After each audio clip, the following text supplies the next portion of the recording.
ஈஷா என்பதை பற்றி எவ்வளவு புரிதல் வெளியே இருக்குங்கிறது வெளியே இருந்து பார்க்கும்போது ஒரு பார்வை இருக்கு. நான் உள்ள வரும் பொழுதுதான் திருமுறைக்கு எவ்வளவு முக்கியத்துவம் கொடுத்திருக்கிறார்கள். நால்வருக்கென்று அழகான சன்னதிகளை அமைத்து திருமுறையை கோவிலாக அங்கே வைத்து மாணவர்களுக்கு அடுத்த தலைமுறைக்கு இந்த திருமுறையை எடுத்து சென்று தேவார திருவாசகங்களை பாட வைத்து மிக சிறப்பாக, மிக நேர்த்தியாக, ஆத்மார்த்தமாக, அமைதியாக செய்து கொண்டிருக்கிறார்கள்.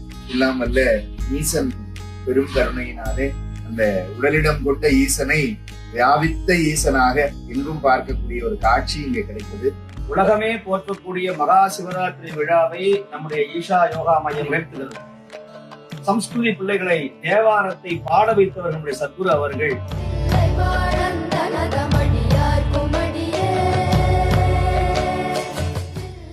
தமிழையும் திருமுறைகளையும் ஆதரிப்பவர். உணர்வு பூர்வமான தமிழின் மீது, திருமுறையின் மீது அளவற்ற அன்பு கொண்டவர்கள் நம்முடைய சத்குரு அவர்கள்.